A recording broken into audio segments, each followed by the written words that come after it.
Tadi yang ketiga katanya membahas pakai itu. Enggak, biarin aja. Biar penasaran.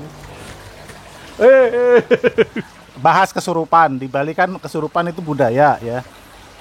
Itu kesurupan kan macam-macam fenomenanya. Ada yang kayaknya kesurupan rendahan, kesurupan tinggi, kesurupan dewa. Gimana itu? Kayaknya fenomenanya beda-beda kalau saya lihat. Jelasin, Bli. Aduh, ini gampang-gampang susah karena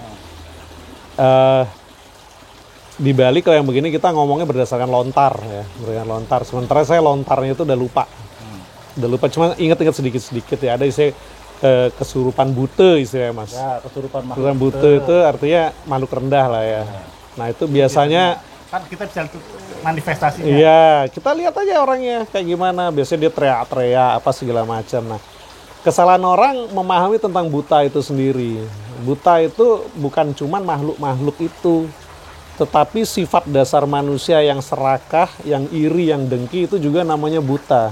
Sifat buta kita itu kadang-kadang muncul. Ya, mungkin itu yang diartikan dengan orang-orang itu apa bereaksi dan lain sebagainya ya. Nah, di pura ngomong modern dulu. iya makanya. Jadi kalau di pura-pura itu kebanyakan yang masuk itu kelasnya itu. Di pura malah ya, Iya, di tempat iya, suci. iya, buta. Karena apa? Beliau itu kalau mau masuk ke tubuh orang, dia nggak sembarangan masuk. Orang-orang yang apa namanya yang hadir dimasukin begitu ya Tapi yang pura-pura banyak kan? Kenapa? Yang pura-pura kesurupan. Yang pura-pura banyak sekali. Karena itu saya makanya kalau ke pura itu ada yang begitu saya senyum-senyum aja atau saya mungkin malah pergi. Kan kalau secara Gitu. fisik kan kelihatan yang nyata. Misalnya matanya tidak bergerak, kelopak matanya bagaimana? Iya. Kelihatan. Iya, Mungkin iya. Beli bisa jelaskan tanda fisik kesurupan pura-pura sama enggak? Oke. Kalau yang asli, ya yang asli biasanya walaupun dia kelas buta itu dia kita lihat aja permintaannya apa. Ya, ada minta baleman itu api. Ya, api apa segala macam itu dia pakai apa namanya mandi api atau apa itu dia nggak akan luka sedikit pun. Contoh seperti itu. Tapi kalau kita baru buatin api dia udah ngejauh takut disuruh mandi api ya mungkin itu mungkin secara logisnya begitu. Tapi dari cara dia ngomong juga kita bisa tahu kalau orang yang kesurupan bener lidahnya itu nggak segampang begini ngomongnya. Kalau dia lancar itu tuh pura-pura, itu bohong. Oke, ini Ya. juga berguna buat Ya, pemirsa. itu bohong. Tapi kalau dia ngomongnya itu agak berat, agak susah gitu. Misalnya dia mau ngomong mire gitu. Mire gitu, susah sekali dia ngomongnya. Tapi saya ngomong begini tertotonya karena orang sudah tahu akhirnya pura-puranya gitu pelan-pelan ngomongnya di pura. Gampang tinggal dibakar aja, kalau dibakar takut berarti kan. Ya, itu. Kadang-kadang mereka juga tuh nusuk pakai keris apa itu bisa nggak sampai tembus sama Tapi kan sekali. kebanyakan kalau di budaya, maaf ya, di budaya itu kan nusuk kerisnya teknik nih. Di sini kan, Bisa kan ada tulang. bisa dicek kerisnya, Mas. Iya. Ya, bisa dicek kerisnya dan betul tempat nusuknya. Ya, kalau Ya. nusuknya bagian-bagian tertentu, Dia biasanya yang itu tuh dia nusuk nggak mau di tengah, pasti di jantung. kalau yang di tengah itu berarti kan Ya, di budaya lah ya. ya bisa. Kebudayan lah ya. Yang lucu saya pernah lihat itu malah apa kancing bajunya kan gede-gede tuh, dia taruh di situ. Banyak. Di kancing bajunya dia begini sampai bengkok. Ini saya lihat dengan mata kepala saya sendiri nih. Dia tusuk kerisnya sampai bengkok ya, sampai bengkok begitu, toh kerisnya patah, Mas. Kerisnya patah kena ke sini, tuk keluar darah. Ya itu saya baru waktu dia baru nusuknya saya udah ketawa gitu. Aduh, di kancing baju gitu. Totonya dia malah tambah aksi ya. Seperti itu. Nah, itu ciri-cirinya yang ini. Ya dari permintaan dia. Kalau dia minta arak misalnya dia minumnya banyak langsung tanpa dia sampai ini. Artinya melakukan hal-hal yang nggak masuk akal deh. Itu biasanya. Ya. Tapi jangan Tadi salah. baru kesurupan buta. Terus kesurupan apa lagi? Kesurupan dewa. Kesurupan dewa itu biasanya nari. Dewa siapa itu biasanya? Wah, itu macam-macam lah. Kesurupan dewa tuh nggak harus dewa kan. Bisa jadi roh suci. Ya, roh suci misalnya taksu di pura itu, ya kan, atau apa namanya salah satu yang melinggih di sana, misalnya ada salah satu leluhur saya yang sudah moksa gitu, masuk itu kan masuk roh suci, dia masuk dia ingin menyampaikan sesuatu, apakah terima kasih sudah buat acara yang seperti ini, atau ada kekurangan dia akan menunjukkan gitu. Gitu. Iya, kembali tadi ada sebut kata moksa sih sebetulnya. Jadi walaupun saya sama singa itu beda pengertian moksa nggak apa-apa. Ini kan menurut tradisi dia gitu kan. Ya. Nah, orang-orang kembali ke video tadi, wong samar gitu kan, itu kontrolnya bisa ngaceng nggak? Nah, Mereka nggak punya kan? siapa bilang? Siapa bilang Karena punya? kan ada teman-teman di negeri Wakanda itu katanya kalau mati nanti di sana dapat apa bidadari gitu Nah, kan. itu ikan lain itu bidadara mau bidadari. Ya, Itu itu kan pertanyaannya, makanya saya bilang kontrolnya itu tubuh fisik kan gitu kan. saya makanya bilang kan si siapa yang ngebom itu Imam Samudra dan kawan-kawan yang sudah ditembak itu nyesel sampai di sana. Dikasih 7 bidadari nggak ada yang bisa dipakai, akhirnya oral semua. Kasihan kan. Kesian mereka Oke, itu. jadi kesurupan kalau menurut Bisinga itu ada yang pura-pura, ada yang beneran. Dan kesurupan ini kalau dalam bahasa Bali itu mungkin ada istilah kerawan, apa lagi istilahnya Ya, banyak kerawan, ya, kerawan. Terus ada lagi apa? Ketakson, apa segala macam-macam lah ada. Macam ada istilahnya. Nah, dan orang-orang yang bisa melakukan itu dia memasukkan roh-roh suci atau roh itu ada dibilang petapakan, jeru ini, jeru balian, apa segala dan lain sebagainya lah. Ya, banyak ada nama-namanya itu. Tergantung siapa yang ini gitu. Nah, sekarang kita bahas secara sekaligus yang tadi, secara ilmiahnya. Jadi beliau ini seorang praktisi ilmiah juga. Jadi tolong dijelaskan secara ilmiah tadi tentang fenomena orang-orang wong samar. Nanti mungkin gantian ya, walaupun kita beda gitu ya. Kemudian fenomena kesurupan. Tadi kan beliau udah singgung abreaksi segala macam, nanti dijelaskan di sini. Gitu. Oke. Kalau saya melihat entitas itu sebagai entitas kalau secara ininya apa namanya kalau dibilang sains ketinggian kali ya. Apa istilahnya Mas? Ilmiah lah ya, secara ilmiahnya begini. Ya, ini ya sains lah. Ilmiah nggak selalu sains. Iya kan? Ya, atur aja lah. Nggak penting sih. Iya benar. Yang penting ngobrol gitu. Jadi misalnya begini, pikiran manusia itu kan awalnya kan tidak diakui sebagai apa energi itu sendiri juga tadinya nggak diakui sebagai sebuah keilmuan kan zaman dulu kan. Tapi setelah ada siapa yang dulu itu Mesmer ya. Mesmer itu dia melihat bahwa ada satu gerak tertentu dalam tubuh manusia di luar fisik yang mempengaruhi mental dan fisiknya seseorang.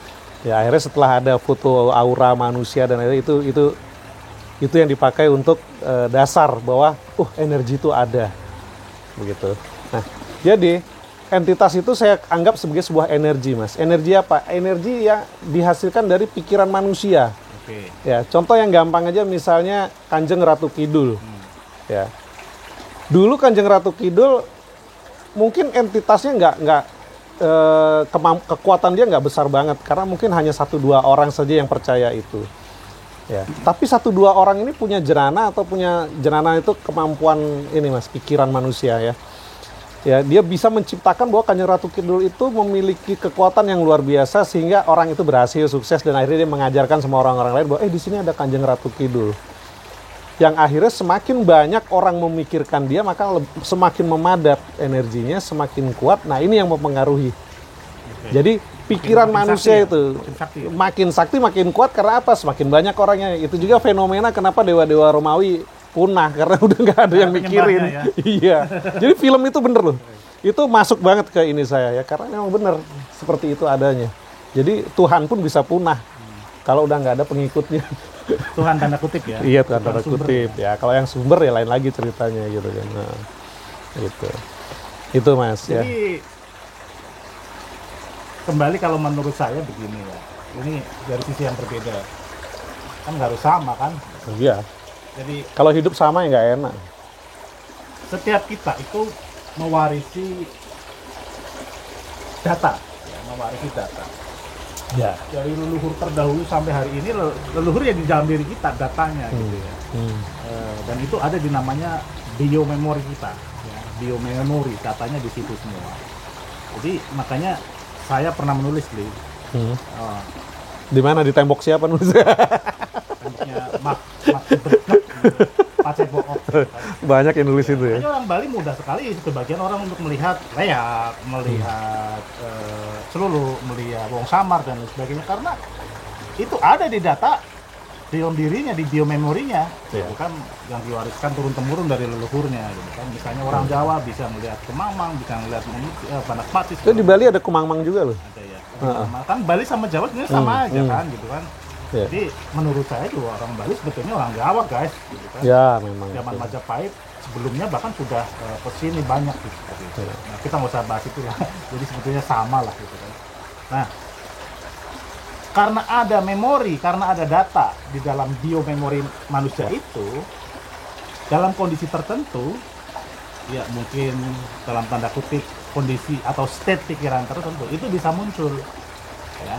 Karena saya bilang juga kan beberapa orang yang nggak punya ilmu tiba-tiba ikut kelas saya dia punya kemampuan yang aneh-aneh. Ya. Ketika state otak dan state fisiknya dalam kondisi tertentu dia aktif. Ya. Jadi keilmuan atau warisan-warisan itu bisa dimunculkan ketika fisik dan pikiran kita dalam state tertentu. Jadi kalau kita belajar state pikiran itu ada 25. Ya. Ya, 25. Misalnya, Banyak ya? Banyak banget. Aku nggak hafal deh. Fisik ini sedang sadar, pikiran sedang mimpi. Misalnya fisik ini sedang trans, pikiran sedang ngetrans. Misalnya fisik ini sedang tidur, kesadaran kita atau pikiran kita sedang tercerahkan. Itu beda-beda. Nah, state-state ini menghasilkan fenomena-fenomena yang berbeda-beda. Nah, kembali ke tadi, warisan-warisan entah kemampuan, entah data-data apapun itu bisa dibangkitkan ketika dalam kondisi state tertentu. Misalnya kalau orang Bali ke pura kan state-nya tertentu dia kan. State mungkin sedang memuja, state itu sedang apa dan lain sebagainya. Atau juga misalnya orang sedang menyendiri, sedang stres, sedang apa segala macam. Itu kan state antara pikiran dan tubuhnya dalam kondisi state tertentu. Nanti mungkin saya akan ada kelas khusus ya, bagaimana kita membuat stage kondisi pikiran dan tubuh. Karena ketika tubuh dan pikiran dalam kondisi tertentu ada keajaiban. Betul, setuju. Beliau ini juga dalam kondisi tertentu, kalau saya bilang super trans, aneh-aneh gitu. Karena saya ngeliat gitu kan, ngerti banget. Makanya dari dulu saya sebutnya dua alam. Ketika dalam pikiran dan fisiknya, state-nya tertentu. Gitu ya. Kalau dalam state biasa ya biasa. Tapi kalau dalam kondisi state tertentu, dia mata ketujuhnya, mata keempatnya, mata ketujuhnya, kontrolnya segala macam beda gitu kan. Karena saya kenal beliau ini gitu kan. Seperti itu. Nah, semua itu tergantung biomemori yang ada atau tidaknya memori data itu di dalam diri itu. Ya, mungkin kalau bahasa dulu nggak bisa menjelaskan sampai situ, maka titisan dibilangnya. Titisan. Kalau misalnya kayak beliau ini, kan jelas silsilahnya kan, apalagi orang Bali kan semua tercatat siapa ini leluhurnya siapa gitu kan. Nah, jadi kalau ada data bisa, kalau nggak ada data bisa, ataupun kalau ada data datanya kita sudah buang bisa nggak mengalami itu. Bisa diakses. Bisa. Jadi untuk menghancurkan memori data di DNA itu bisa dengan banyak cara. Bisa dengan mantra-mantra tertentu, kalau secara tradisional ya. Beliau ini ahli mantra juga. Atau dengan kalau saya bilang mantra roh dan lain sebagainya itu bisa. Jadi kita tidak terikat lagi dengan dalam tanda kutip. Data ini bisa berkat, bisa kutuk. Betul, ya kan? betul. Nah, kalau kutuk ini repot urusannya. Kita nggak tahu apa-apa, malah kita ini. Nah, kalau berkat bisa kita berdayakan kan. Itu sebabnya kalau di Bali ada satu ritual untuk melebur kutukan itu. Ya, sebenarnya kalau dibawa ke modernnya kita reprogramming, di program ulang sama aja, cuman versinya pakai ritual. Ya, jadi gini teman-teman, ini videonya ada panjang. Kalau yang tertarik keilmuan Bali bisa ikut kelas beliau ada kelas mahal tapi Mas, bayar pakai dolar. Ya, kan banyak orang kaya. Ya, jadi kalau keilmuan Bali, beliau salah satu yang saya rekomendasikan ya, Bali tradisional, Bali yang karena memang saya kenal beliau udah lama banget gitu kan. Dan dengan pembuktian. Dengan pembuktian. Jadi kalau mau lihat wong samar, mau lihat apa, boleh ikut kelasnya ya. Boleh ikut kelasnya ya. Nanti mungkin dibuka mata pantatnya, mata ketujuhnya. Ya kalau mau silakan ya. Nah, jadi kalau yang tradisional Bali silakan saya rekomendasikan. Ini bukan hanya untuk orang Bali kan? Oh, untuk semua orang. Bule ada kok. Ini saya bule dulu orang Australia sama orang Kanada. Keilmuan itu kaya di setiap Nusantara tuh banyak tradisi-tradisi. Nah, kalau memang keilmuan Bali, beliau pakarnya selama ini di bidang tradisional seperti itu, ya. Jadi Anda bisa menambah kekayaan pengetahuan atau mungkin pengalaman ketika belajar keilmuan Bali. Oke, Bli Suksma. Boleh saya tambahin sedikit ya. Jadi untuk teman-teman di mana aja ya, harus hati-hati kita belajar tentang ilmu supranatural ya. Karena supranatural ini banyak sekali disalahgunakan karena efeknya adalah kedijayaan nantinya. Kedijayaan, kita nampak sakti dan lain sebagainya ya. Sekarang banyak sekali yang mereka justru memakai gimmick-gimmick untuk kelihatan sakti, seolah-olah sakti ya. Padahal sejatinya ilmu supranatural ini nanti yang akan mengantar kita pada tingkat yang lebih tinggi lagi, yaitu spiritual. Ya, jadi yang namanya spiritual itu butuh kemurnian hati. Ya, kalau kita masih pakai gimmick, kita masih pakai tipu-tipuan dan lain sebagainya, itu akan mentok di situ saja. Memang banyak dukun-dukun pakai surat. Oke, Tipuan. banyak. Nah, sudah ada. Dulu kan kita Mas yang suka buka ya kan. Enggak, bukan tipuan. Mas dulu buka, saya juga buka. Enggak. Terus dilanjutin sama yang Ono. Ono.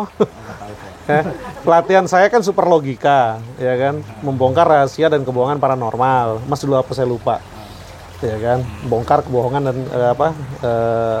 rahasia paranormal. Saya nggak mungkin lah, kan saya bukan paranormal. Gitu. Saya bukan orang sakti, saya bukan guru, saya bukan hipnoterapis, saya bukan yogis. Saya malah orang gila. Bolang nakal. Saya malah orang gila. Oke, Oke ya. nanti kontak beliau Singa Bali ada di bawah ya. Beliau juga punya Facebook Acarya Hitam ya. Acarya itu guru hitam, nggak tahu hitam apa kontrolnya atau apa nggak tahu ya. Oke, Yuk, terima sip. kasih. Namaskar. Orang Bali dong, santi. Oh iya, Om Santi.